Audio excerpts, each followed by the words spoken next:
ஆஸ்கரில் animation மூவிஸ்க்கு award கொடுக்க ஆரம்பித்து கிட்டத்தட்ட 22 வருஷம் ஆகுது. உங்களுக்கு தோணலாம், என்னது 22 வருஷமா? ஆஸ்கார் கிட்டத்தட்ட 1929லேருந்தே நடந்துக்கிட்டு இருக்கே, இத்தனை வருஷம் என்ன பண்ணாங்கன்னு. அதை பற்றி தான் இந்த வீடியோவில் பார்க்க போகிறோம். வாங்க வீடியோக்குள்ளே போகலாம். Hello everyone, welcome to mister hoodie Tamil. Sorry guys, எனக்கு கொஞ்சம் தொண்டை சரியில்லை, கொஞ்சம் வாய்ஸ் அட்ஜஸ்ட் பண்ணிக்கோங்க. 2001 வரைக்குமே அனிமேஷன் மூவிஸ் எல்லாமே மியூசிக் கேட்டகரியில் தான் நாமினேட் பண்ணுவாங்க.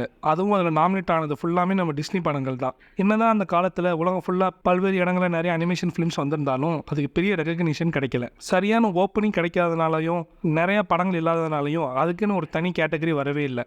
அப்படி இருந்தாலும் ஆஸ்கர் அப்பப்போ special Oscars for exceptional productions அப்படின்னு சொல்லிட்டு டிஸ்னி படங்களான ஸ்னோ ஒயிட் அண்ட் த 7 டாஃப்ஸுக்கு 1988லையும் ஸ்பெஷல் அச்சீவ்மெண்ட் அகாடமி அவார்டுன்னு ஹூ ஃப்ரேம்டு ராஜர் ராபிட்டுக்கு 1989லையும் கொடுத்துருக்காங்க. இருந்தாலும் நம்ம அனிமேஷன் ஃபிலிம்ஸ் எல்லாம் பெரிய அளவில் ரெகக்னிஷன் இல்லாத ஒரு காலகட்டத்தில் அப்படியே 90s வந்துச்சு. 90ஸ்ல நிறைய அனிமேஷன் கம்பெனிஸ் புதுசாக வர ஆரம்பிச்சிச்சு. Pixar, DreamWorks, 20th century Fox, அந்த மாதிரி பெரிய பெரிய ஜாம்பவான்கள்லாம் அந்த டைம் தான் வந்திருந்தாங்க.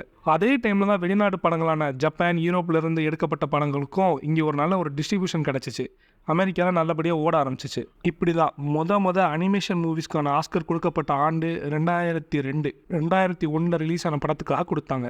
இங்கே தான் ஒரு ட்விஸ்ட்டு என்னென்னா, டேரெக்டாக பெஸ்ட் பிக்சர்ன்ற அவார்டு அனிமேஷன் படம் எதுவுமே வாங்கலை.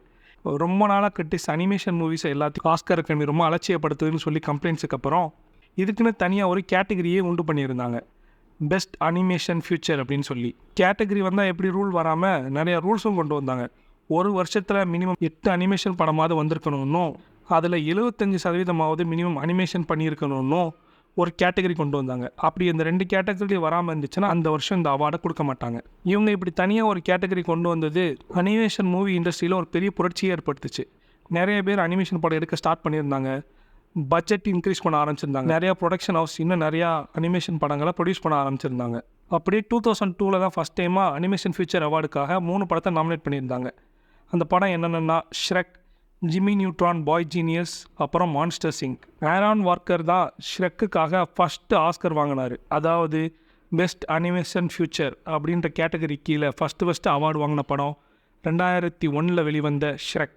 என்னதான் ஆஸ்கர் அகாடமியோட இந்த டிசிஷனால் நிறைய அனிமேஷன் மூவி எடுக்க தூண்டுதலாக இருந்தாலும் பல விமர்சனங்களும் எழுந்துச்சு. தனியாக அனிமேஷன் ஃபியூச்சர்னு ஒரு அவார்டு கொடுக்கறது அந்த படத்துக்கு பெஸ்ட் பிக்சர் அவார்டு கிடைக்க வேண்டியதை தட்டி பறிக்கிற மாதிரி பேச ஆரம்பித்தாங்க. இந்த பேச்சு பிற்காலத்தில் ரொம்ப பெருசாகவே போச்சு. உதாரணத்துக்கு 2008 வந்த வாலி படம் வரும்போது அது பெஸ்ட் அனிமேஷன் ஃபியூச்சர்ன்ற கேட்டகரி கீழே நாமினேட் ஆயிருந்துச்சு.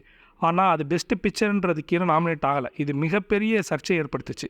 ஏன்னா இந்த வருஷத்தில் வந்து ஒரு மிக சிறந்த படம் இது. ஆனால் எதுக்காக நீங்கள் பெஸ்ட் பிக்சர் அதை நாமினேட் பண்ணலன்னு நிறைய பேர் அகாடமியை கழுவி ஊற்ற ஆரம்பித்தாங்க. அதுக்கப்புறம் நம்ம ஆஸ்கர் அகாடமி பெஸ்ட் பிக்சருக்கு கீழே நாமினேட் பண்ணுற படங்களோட எண்ணிக்கையை கூட்டி அதுக்கு அடுத்த வருஷத்துலேருந்து நல்லா எடுக்கப்பட்டிருந்த இந்த அனிமேஷன் ஃபிலிம்ஸையும் அந்த கேட்டகரிக்குள்ளே கொண்டு வந்தாங்க.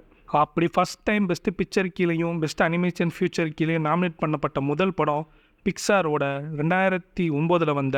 அதை தொடர்ந்து 2010 டாய் ஸ்டோரி 3யும் அதே மாதிரி 2க்குமே நாமினேட் ஆச்சு. ஆனால் 2 படமுமே பெஸ்ட் பிக்சர் அவார்டு ஜெயிக்கலை. ஆனால் 2மே பெஸ்ட் அனிமேஷன் ஃபியூச்சர்ன்ற அவார்டை வின் பண்ணிருச்சு. அந்த 2 படமுமே பிக்சார் ப்ரொடக்ஷன் கம்பெனிலேருந்து வந்த படம்ன்றது குறிப்பிடத்தக்கது. அனிமேஷன் மூவிஸ் அப்புறம் ஆஸ்கர்ஸை பற்றி பேசணும்னா பிக்சாரை விட்டுட்டு நம்மளால் பேசவே முடியாது. 18 நாமினேஷன், 11 வின்ஸ் பிக்சார் ஸ்டூடியோ மட்டும் வாங்கியிருக்கு. பிக்சார் மூவிஸை பற்றி வீடியோ போடணுன்னா கண்டிப்பாக கமெண்ட்டில் சொல்லுங்கள். கண்டிப்பாக நான் கூடிய சீக்கிரம் போட ட்ரை பண்ணுறேன். இதுதான் பெஸ்ட் அனிமேஷன் ஃபீச்சர்ஸோட ஹிஸ்ட்ரி. தேங்க்ஸ் ஃபார் வாட்சிங். வீடியோ பிடிச்சிருந்தால் லைக் பண்ணுங்கள், சப்ஸ்கிரைப் பண்ணிக்கோங்க.